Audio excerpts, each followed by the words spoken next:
Número 5 y vamos en esta hora a estudiar la vida de Jesús. La pastora explicó las razones por las cuales hemos cambiado el currículum que teníamos para este semestre, pero creo que es importante y necesario que aprendamos acerca de la vida de nuestro Señor Jesucristo.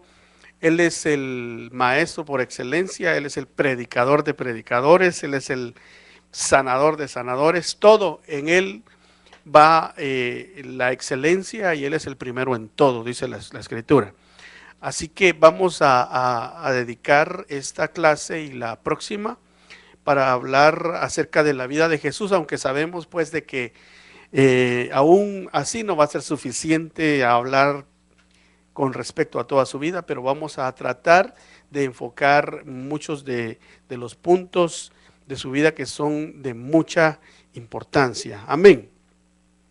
Así que yo le pido que así como ha estado usted absorbiendo la palabra, lo siga haciendo. Estamos muy contentos, hermanos, de que de todas las calificaciones que se sacaron, la más baja fue de B, una B. O sea, es la más baja, imagínense. Quiere decir que estamos bien. Pero acuérdese que vamos todavía a medio curso, así que hay que hacer los deberes. Yo les pido que hagan sus deberes, los entreguen, porque a muchos que entregaron sus deberes se les dieron 10 puntos extra en esta calificación. Así que es importante por todos los sentidos y por todos los aspectos hacerlo. Bueno, vamos primeramente a ver nuestra meta. Nuestra meta es conocer la vida e identidad y divina de quién, de Jesús. Esa debe de ser nuestra meta. Veamos entonces, la vida de Jesús, hermano, está retratada o está plasmada en la Escritura, específicamente en los primeros evangelios, que es Mateo, Marcos, Lucas y Juan. Claro, la Biblia entera habla del Señor. La Biblia entera, desde Génesis hasta el Apocalipsis, nos va a hablar de Cristo, porque Él es el principal en todo. Pero en Mateo, en Marcos, Lucas y Juan vemos nosotros la trayectoria del Señor en la tierra, cuando Él dejó su trono de gloria para venirse a ser siervo. Y dice que se hizo siervo hasta el extremo de morir en una cruz. Bueno, veamos entonces al respecto de esto. ¿Quién fue Mateo? Veamos quién fue Mateo. Los autores de estos libros. Comencemos con Mateo. Dice que es un ex recaudador de impuestos y discípulo de Jesús. El Señor no vino a llamar a la gente que quizá los religiosos de ese tiempo esperaban que se llamara, sino que Él vino a llamar a la gente que era precisa que llamara, ya que Él dijo que Él vino a buscar pecadores. Luego veamos quién fue Marcos. Bueno, Marcos, según la Escritura, es el sobrino de Bernabé. Vamos a hablar después de eso. Esto está en el libro de Hechos, cuando por causa de él hubo una separación ministerial en cuanto a Pablo y Bernabé. Pero el fruto del trabajo de Bernabé lo podemos ver nosotros plasmado en la Escritura, teniendo un libro como es Marcos. Ahora, Marcos escribió uno de los evangelios y lo hizo entrevistando al apóstol Pedro. O sea, él era un escritor, veámoslo ahí. Este joven, seguidor de Jesús, entrevistó a Pedro, y de todo lo que le dijo Pedro, él apuntó de la vida de Jesús. Ahora veamos el autor de Lucas.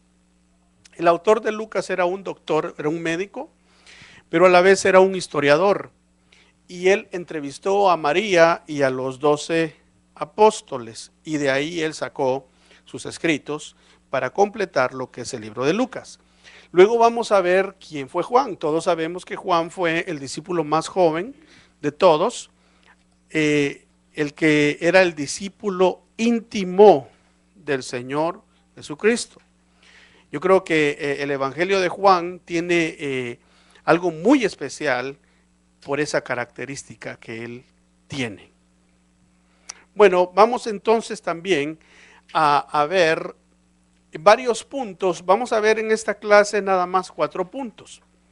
Pero de estos 4 puntos quiero que empecemos con la primera pregunta. ¿Cómo sería el Mesías? ¿Y qué esperaba la gente del Mesías? Es muy importante eso. Porque la gente, hermano, esperaba un conquistador. Usted sabe de que no hubo otro rey tan poderoso como David, como también no hubo otro rey más sabio que Salomón. Pero resulta que en el tiempo de Salomón, la nación se le dio una sentencia a causa de las faltas del pecado de Salomón, se le dio una sentencia, el Señor le dio una sentencia a Israel diciéndole que el reino iba a ser dividido, y hubieron una división de 10 tribus, y bueno, y 2 se quedaron en Jerusalén, siendo Judá y la tribu de Benjamín. Pero quiero que veamos entonces, y según la palabra, ¿qué dice Isaías 9? Con el micrófono, por favor, Isaías 9, versículos 6 al 7.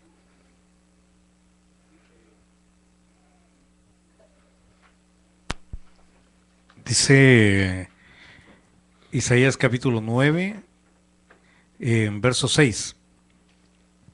Porque un niño nos es nacido, hijo nos es dado, y el principado sobre hombros, y se llamará su nombre admirable, consejero, Dios fuerte, Padre eterno, príncipe de paz.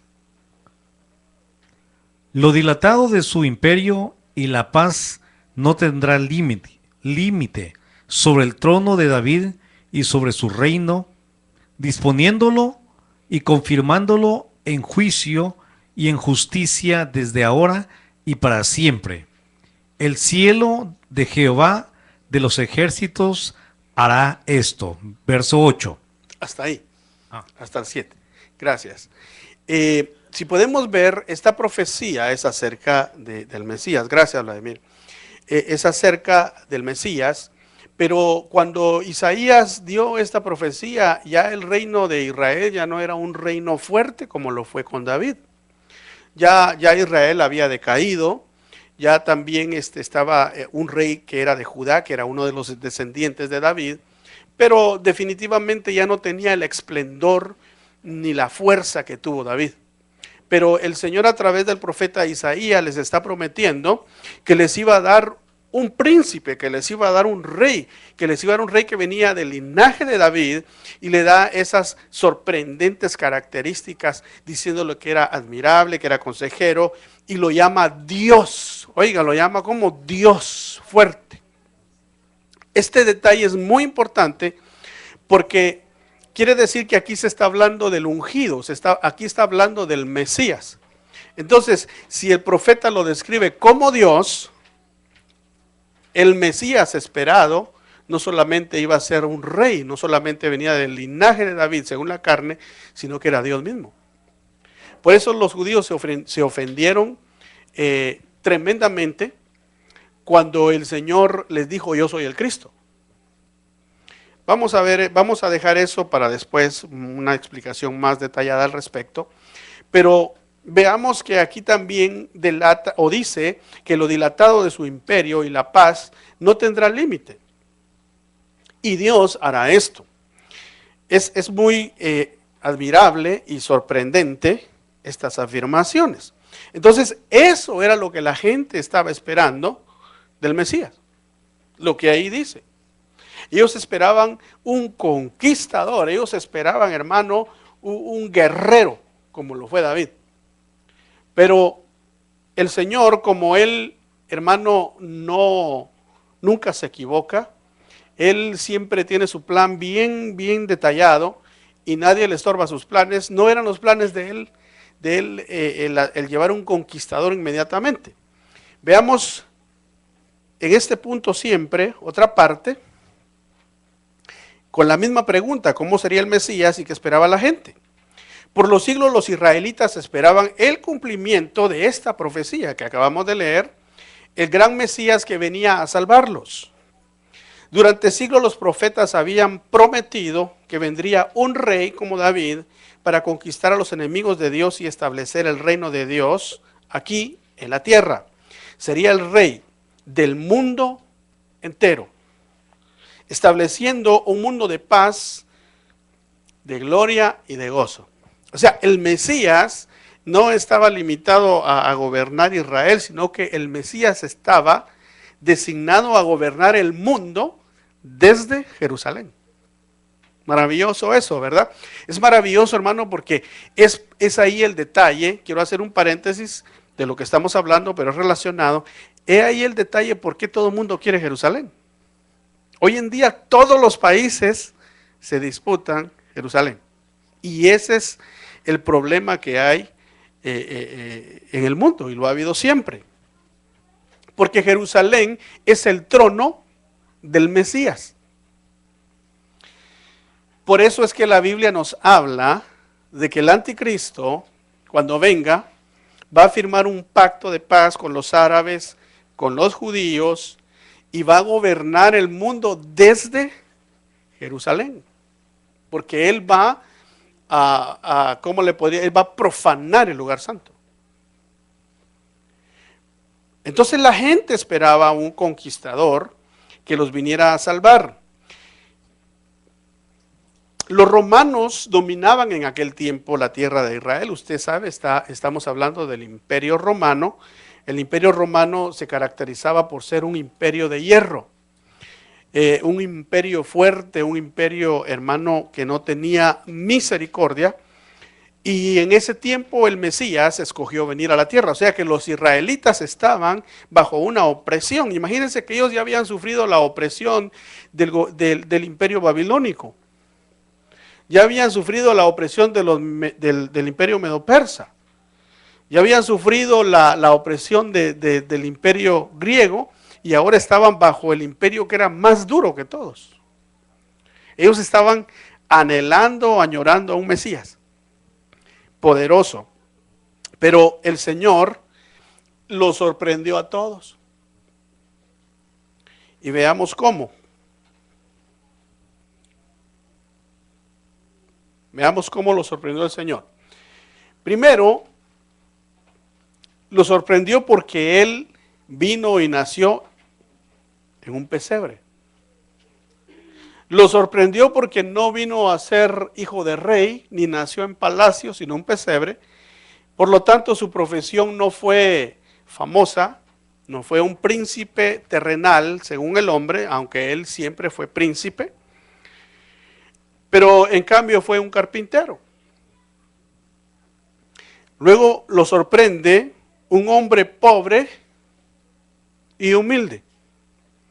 La Biblia dice que el Señor dijo, el Hijo del Hombre no tiene a dónde recostar su cabeza. O sea que Él está identificándose que era pobre. Era humilde. Si Moisés fue el hombre más humilde de toda la tierra en su tiempo, el Señor fue el más humilde de todos que ha existido. Porque Moisés, aunque fue humilde, se enojó, ¿no? Y se vio su carácter fuerte que Dios le había dado. Pero el Señor no, dice que Él, el Señor Jesucristo, cuando lo maldijeron, Él los bendecía. Y aun cuando murió dijo, Padre, perdónalos porque no saben lo que hacen. Pudiendo tener el poder de bajarse de la cruz, no lo hizo. Era humilde.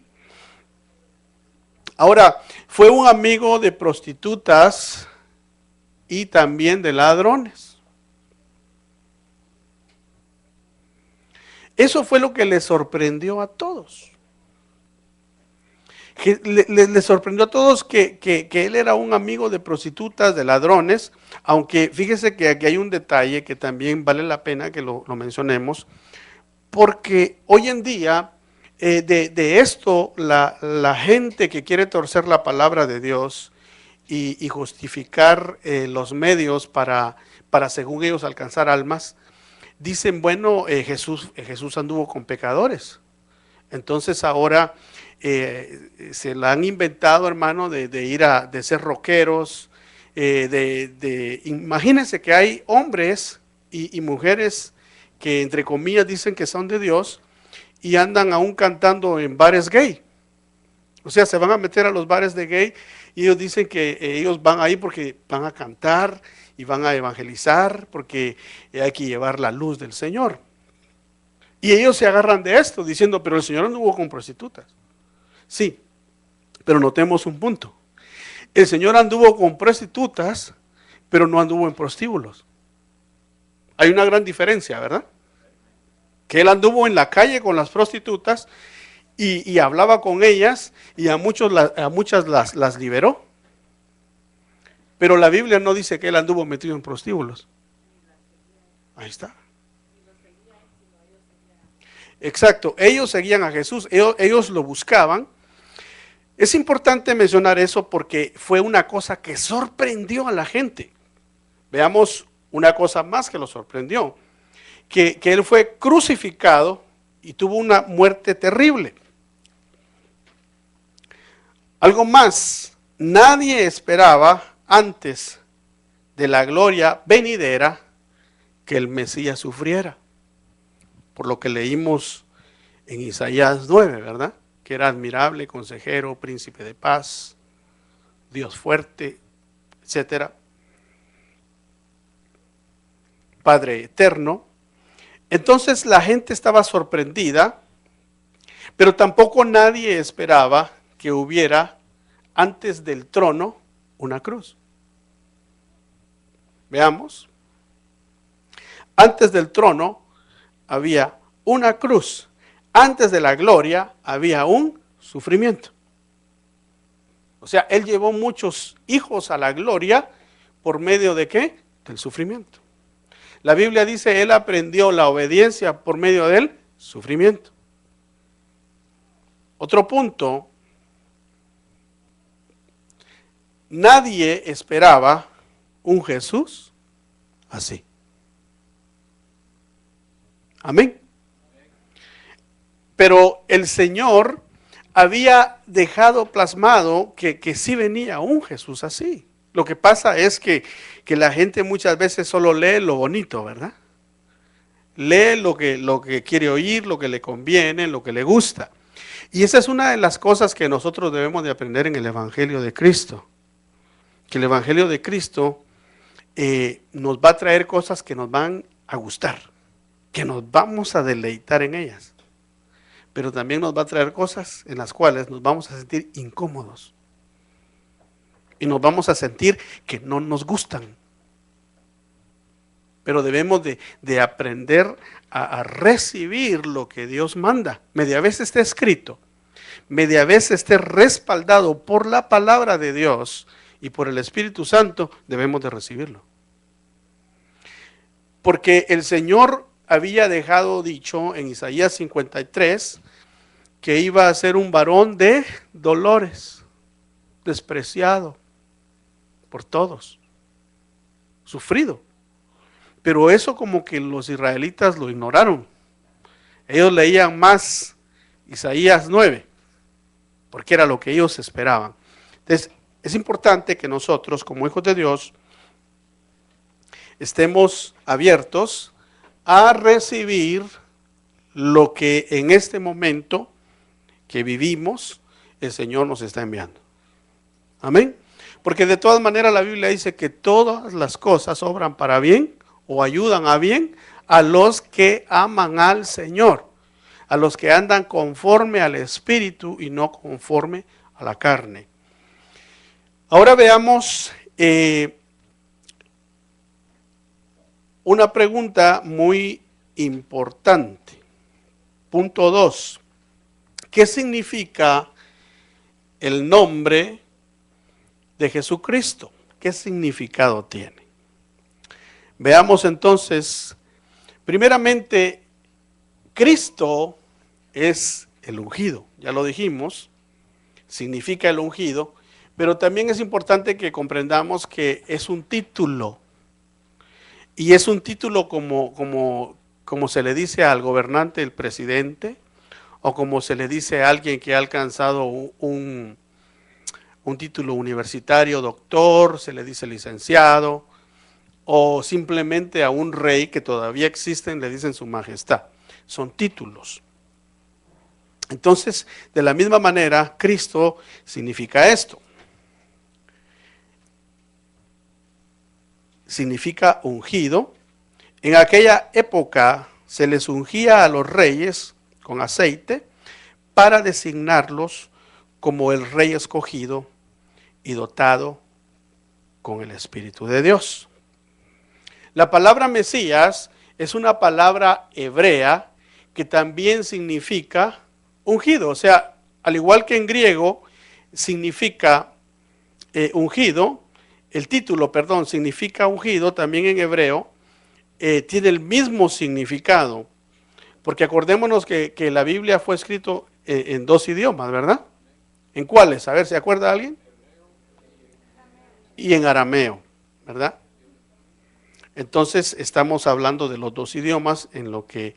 Por eso es importante ver el significado de las palabras.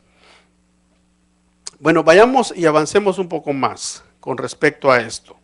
Su nombre, Jesús, en griego significa Jehová salva. Oiga, Jehová salva.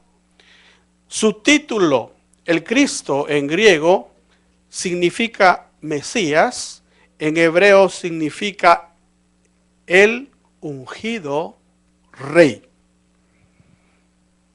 Amén. Miremos aquí que en la primera parte estamos hablando del nombre de Jesús.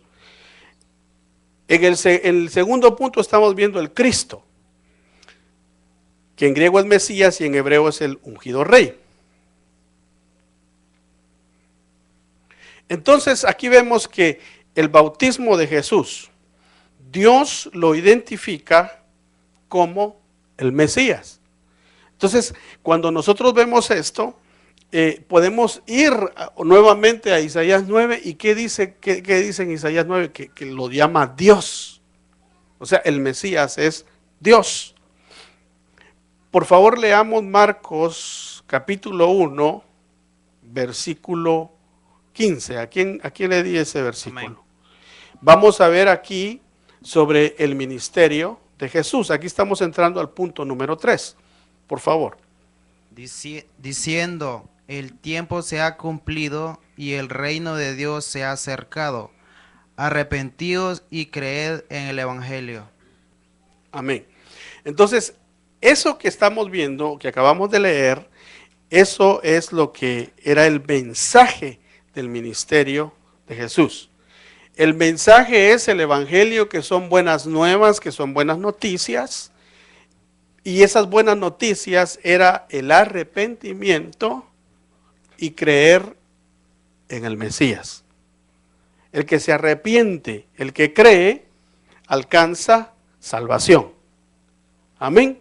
Porque el arrepentimiento solo no lleva a nada. Pero el que se arrepiente y cree en Cristo, ese es salvo.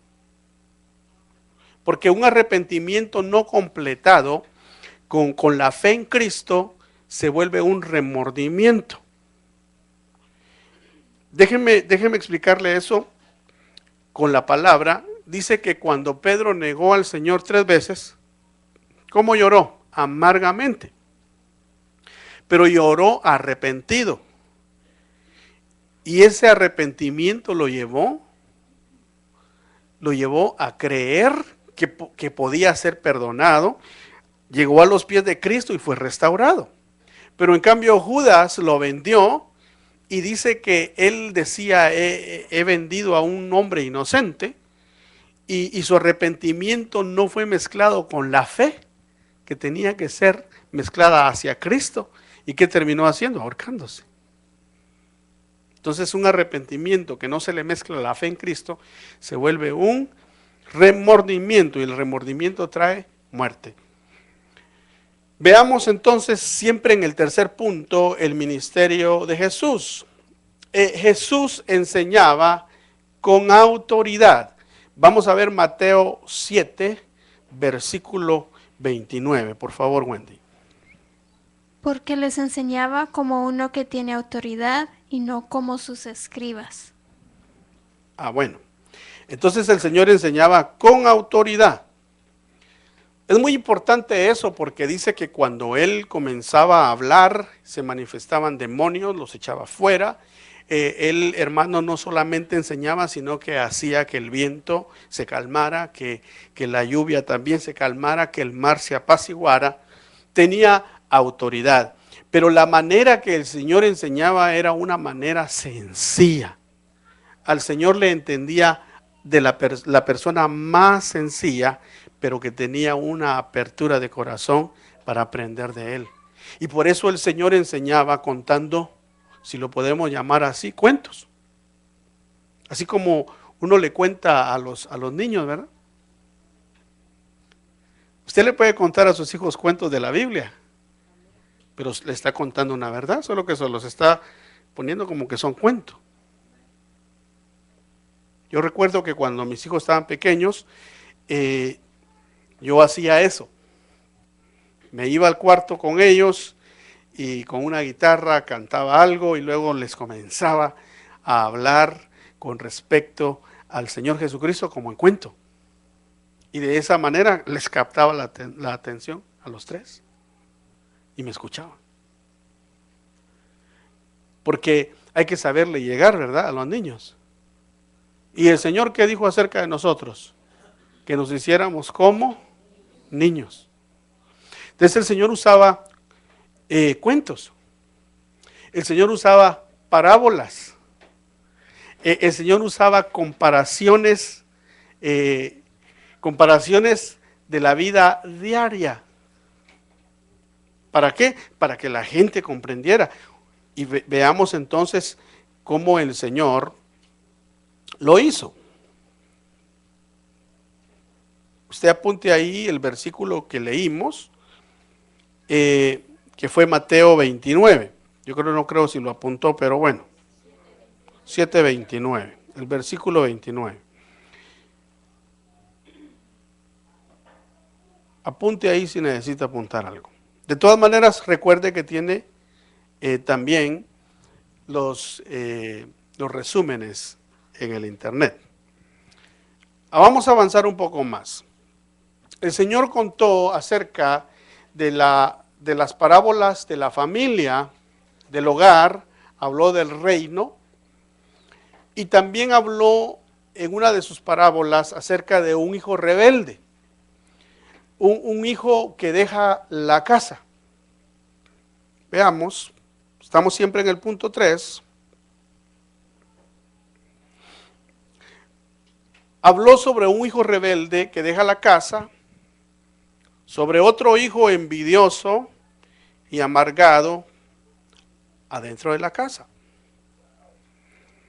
Una mujer que pierde una moneda valiosa, un amigo molesto que pide pan en la noche, un ladrón que viene en la noche. O sea, el Señor habló refiriéndose a esto acerca de su venida en la última parte, ¿verdad? Como un ladrón que viene en la noche, pero también habló sobre un hijo que dejó su casa y se fue y se gastó toda su herencia, mientras que el otro hijo nunca salió de la casa, pero tampoco nunca disfrutó su casa. Y en vez de disfrutar se llenó de amargura y se llenó de resentimiento y de envidia. Por eso es muy importante que nosotros le pidamos al Señor que en nuestro corazón, hermano, se renueve. Él vaya renovando nuestro corazón, nuestra mente, nuestra vida, para que seamos hijos de casa, que disfrutemos la casa. Que disfrutemos la vida en Dios. Es muy importante eso. También el Señor habló de una mujer que pierde una moneda valiosa y de un amigo molesto, ¿verdad? Que aquel que le llega a tocar a la medianoche pidiéndole pan y le dice: deja de molestarme, que yo estoy acostado con mis hijos y aquí ya estamos durmiendo con mi esposa, deja de molestarme. Pero el Señor dio esa parábola diciendo, pero si aquel hombre insiste, insiste, insiste, insiste, el amigo, aunque sea molesto por ser amigo, le da el pan y vete, ya no me molestes más. Eso refiriéndose a que si nosotros perseveramos en el Señor nos va a dar todo lo que pidamos al Padre en el nombre de Jesús, siempre y cuando estemos caminando en obediencia. Avancemos un poquito más, siempre en el punto número 3, vamos a ver algunas de las parábolas que el Señor también habló. Y vemos las parábolas de agricultura y trabajo, el reino de Dios. El reino de Dios es como un pastor que pierde una oveja, un empleado deshonesto, un árbol que no da fruto, un empleado perezoso, un constructor tonto que edifica ¿sobre dónde? Sobre la arena. Varias clases de terreno y semilla, una pesca mixta, peces buenos y malos, división entre ovejas y cabras. Todas estas son parábolas. Y todas estas parábolas el Señor las usó para que la persona más sencilla que lo escuchara pudiera hacer una comparación de lo que él contaba y comprender el significado de lo que él hablaba. Amén. Aquí le voy a pedir ya al hermano Ángel que se prepare con Mateo capítulo 5, ¿verdad? Y tal vez por favor si lo puede leer, dijimos del verso 1 al 12, ¿verdad? Entonces pongamos mucha atención a lo que el Señor habló en esa prédica del monte. Y dice, y viendo la multitud, subió al monte, y sentándose vinieron a él sus discípulos, y abriendo su boca les enseñaba diciendo, bienaventurados los pobres de espíritu, porque de ellos es el reino de los cielos. Bienaventurados los que lloran, porque ellos recibirán consolación. Bienaventurados los mansos, porque ellos recibirán la tierra por heredad. Bienaventurados los que tienen hambre y sed de justicia, porque ellos serán saciados. Bienaventurados los misericordiosos, porque ellos alcanzarán misericordia. Bienaventurados los limpios de corazón, porque ellos verán a Dios. Bienaventurados los pacificadores, porque ellos serán llamados hijos de Dios. Bienaventurados los que padecen persecución por causa de justicia, porque ellos es el reino de los cielos. Bienaventurados sois cuando mi causa os vituperen y os persigan y digan toda clase de mal contra vosotros mintiendo. Gozaos y alegraos, porque vuestro galardón es grande en los cielos, porque así persiguieron a los profetas que fueron antes de vosotros. Amén. Fíjense que esta prédica del Señor es una de las más conocidas, más famosas, pero definitivamente que el Señor Jesucristo ha sido el mejor predicador de todos los tiempos. Imagínense que se juntaban multitudes a escucharlo y yo siempre me he preguntado, pero ¿cómo hacía el Señor para hablarle a 5,000 personas, a 4,000 en otras ocasiones, y en unas no menciona cuántos? No habían equipos de sonido, no habían micrófonos, nada. Quiere decir que cuando el Señor predicaba había un silencio total. Un mosquito que pasara se escuchaba.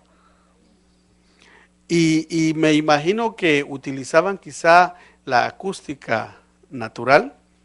En los lugares donde él hablaba eran estratégicos y había eco. Pero habían niños, porque cuando le dio de comer a los 5,000, dice que habían 5,000 hombres, no contando las mujeres ni los niños. Y no hubo distracción. Y les predicó como por 3 días. Y no de una prédica que a veces mucha gente se queja, ay, es que muy largo. Y imagínense ahí. no fue ni de 1 ni de 2 horas, fue de todo el día. Y luego hizo ¿qué? El milagro de la multiplicación. O sea, definitivamente que es Cristo, ¿verdad? Él es el mero mero. Así es. Entonces veamos, predicaba sermones. El más famoso es el Sermón del Monte. Y este punto es muy interesante. Yo quisiera que tomemos nota de esto, porque esta prédica abarca los capítulos 5, 6 y 7 de Mateo. Habla de las bienaventuranzas, ya los leímos, pero también el Señor enseña en estos capítulos 5, 6 y 7 acerca de las bienaventuranzas. En el 5 enseña de Jesús sobre el odio, enseña de Jesús sobre el adulterio, enseña sobre el juramento falso, enseña sobre la venganza, también enseña del amor verdadero y de su recompensa. Entonces, notemos pues que por qué el Señor ha sido el mejor predicador. Es importante que no solo digamos, bueno, porque el sermón del monte, ¿verdad? La prédica del monte. No, conozcamos qué fue lo que él predicó. Entonces aquí vemos unos ejemplos, ¿verdad? Habló sobre el odio, el adulterio, el juramento en falso, la venganza y el verdadero amor y la recompensa. Algo más que el Señor enseñó. Veamos. El capítulo 6. Él enseña acerca de las ofrendas, sobre la oración, sobre el ayuno y acerca del verdadero tesoro. Amén.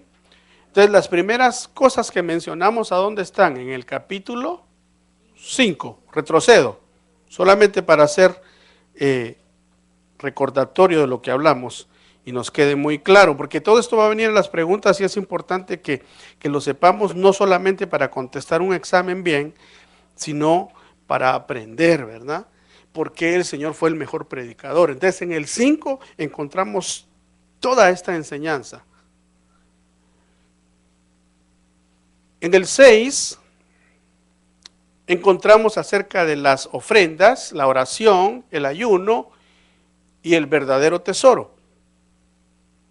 Si no lo puede apuntar, se mete a la página y ahí va a estar el resumen. Vamos en el capítulo 6, ofrendas, oración, ayuno y verdadero tesoro. En el capítulo 7, el Señor nos habla acerca del juicio hacia los demás. Nos habla de la oración que recibirá respuesta. Nos habla de 2 puertas y 2 sendas. Nos habla cómo conocer los falsos profetas. Y también nos habla acerca de los 2 cimientos. Eso es en el capítulo 7. Es lo que el Señor nos enseña. O sea, estamos hablando de sus enseñanzas. Y impresionantes las enseñanzas del Señor, porque cuando nos habla acerca del juicio de los demás, nos está hablando que debemos de ser leñadores. Fíjese que cuál es la enseñanza, que seamos leñadores. ¿Por qué? Porque el Señor dice antes de que vayas y mires la paja del ojo de tu hermano, quita los troncos que tienes en tu ojo.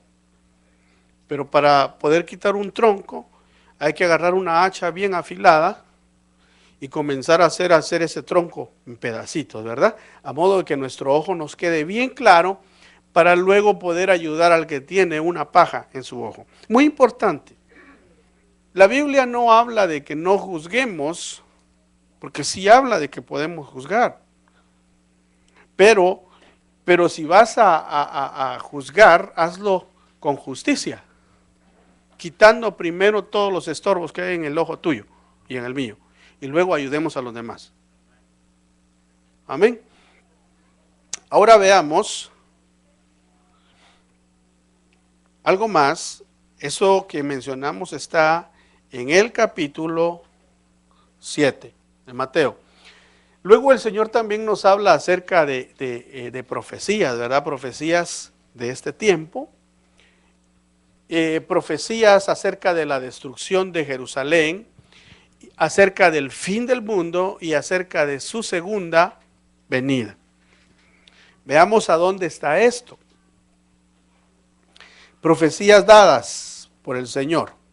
Mateo 24 nos habla acerca precisamente de la destrucción de Jerusalén, de la destrucción o el fin del mundo y de su venida. De la misma forma Marcos 13 y de la misma forma Lucas capítulo 21.